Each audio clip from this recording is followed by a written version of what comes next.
Hello दोस्तों, नमस्कार। मैं सतीश कुमार पहलवान गुरुदीन ग्रुप ऑफ कॉलेज के यूट्यूब चैनल पर आप सभी का हार्दिक स्वागत करता हूं। आज हम बात करने वाले हैं बीए द्वितीय वर्ष के समाजशास्त्र प्रथम विषय के अंतर्गत भ्रष्टाचार नामक टॉपिक से।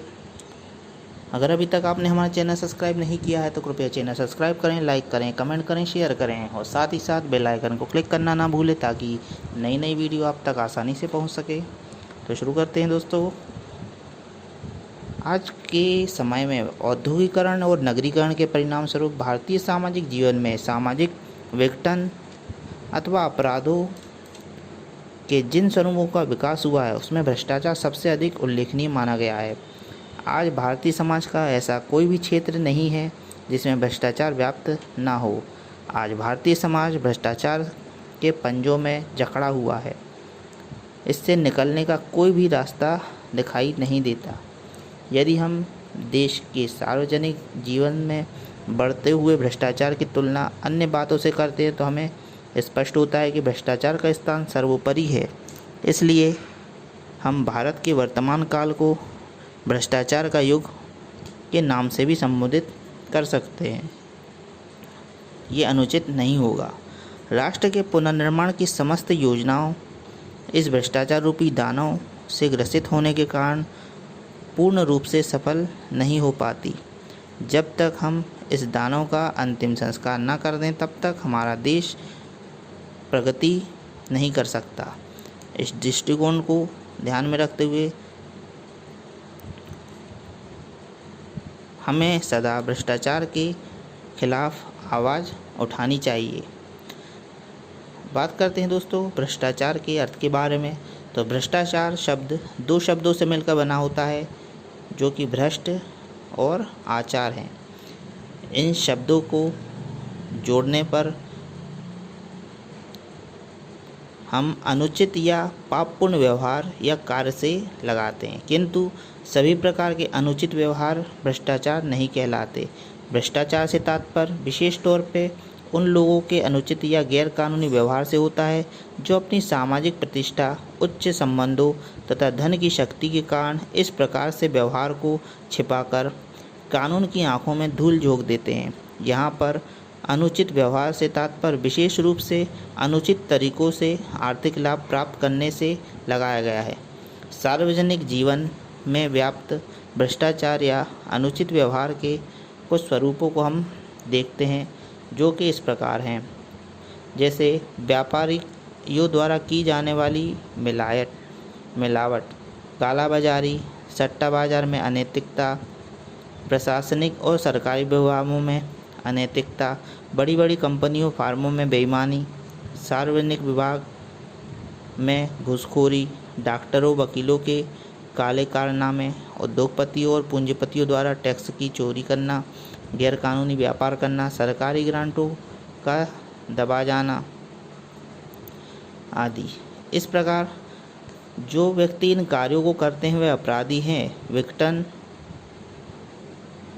सर्वश्री इलियट तथा मेरिल ने कहा है, सामाजिक जीवन में परिभाषा देते हुए कि किसी प्रत्यक्ष या अप्रत्यक्ष व्यक्तिगत लाभ के लिए अपने विशिष्ट कर्तव्यों का जानबूझकर उल्लंघन करना ही भ्रष्टाचार कहलाता है।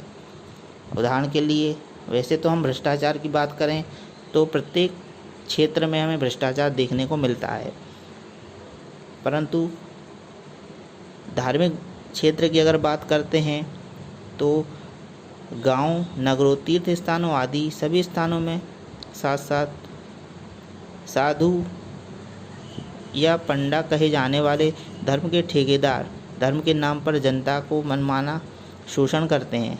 कई साधु स्त्रियों को पुत्र प्राप्ति का प्रलोभन देकर उनसे मनमाना धन, जेवर लेने में समर्थ हो जाते हैं। बड़े बड़े श्वेत वस्त्रधारी अपराधी धर्म के नाम पर बड़े बड़े भ्रष्टाचार करने में नहीं चूकते। धर्म के नाम पर मंदिरों तथा तीर्थ स्थानों में जो धनराशि वसूल की जाती है वह साधु और पंडे लोग अपने व्यक्तिगत कार्यों में प्रयोग करते हैं। हमारे देश पे धर्म के नाम पर भिक्षावृत्ति का खूब प्रचलन चल रहा है। बड़े बड़े नगरों में भिक्षा मांगने वाले साधु दूसरे के छोटे छोटे बच्चों को चुराकर उन्हें अपाहिज या अंधा बनाकर उनसे भिक्षावृत्ति करवाते हैं। अनेक तीर्थ स्थानों में विशेष तौर पर जहाँ दासी प्रथा का प्रचलन है, धर्म के नाम पर खूब व्यभिचार मचाया जा रहा है। धर्म के नाम पर चरस, गांजा, शराब आदि मादक पदार्थों का सेवन भी खूब किया जाता है। इसी प्रकार दोस्तों प्रत्येक क्षेत्र में हम भ्रष्टाचार की कुछ ना कुछ रूप से हमें देखने को मिलता है। भ्रष्टाचार को रोकने पे कुछ उपाय भी बताए गए हैं। इन उपायों में जैसे भारत में सार्वजनिक जीवन में व्याप्त भ्रष्टाचार अनेक आर्थिक, राजनीतिक, सामाजिक, सांस्कृतिक तथा धार्मिक कारणों या परिस्थितियों का प्रतिफल माना गया है। भ्रष्टाचार का तभी अंत किया जा सकता है जबकि देश में इन परिस्थितियों का निवारण किया जाए। अच्छे भाषणों, नैतिक शिक्षा आदि से भ्रष्टाचार का कभी अंत नहीं हो सकता जब तक कि लोगों की स्वाभिमान जागृत नहीं होता है। उनसे प्रेरित तथा बाध्य होकर मनुष्य भ्रष्टाचार करता है और सार्वजनिक जीवन से अंत न कर दिया जाए। सार्वजनिक भ्रष्टाचार का अंत करने के लिए इन परिस्थितियों को निराकरण करने के लिए सुझाव भी दे सकते हैं। जैसे देश का द्रुत गति से आर्थिक विकास किया जाए, शिक्षा प्रणाली में मौलिक परिवर्तन किए जाए, प्रशासन में सुधार किया जाए, नवयुवकों में देशभक्ति तथा नागरिकता के गुणों का विकास किया जाए, सामाजिक कुप्रथाओं का अंत किया जाए, प्रभावशाली नेतृत्व की आवश्यकता पर बल दिया जाए, सामाजिक विज्ञापनों के अध्ययन को जीविका से संबंधित किया जाए, श्वेत वस्त्रधारी अपराधियों को कड़े दंड की व्यवस्था की जाए, राजनीतिक दलों में सेवा की भावना का विकास और समाज कल्याण तथा भ्रष्टाचार निरोध संस्थाओं की स्थापना की जाए। इन उपायों के द्वारा हम भ्रष्टाचार को कुछ सीमा तक कम कर सकते हैं।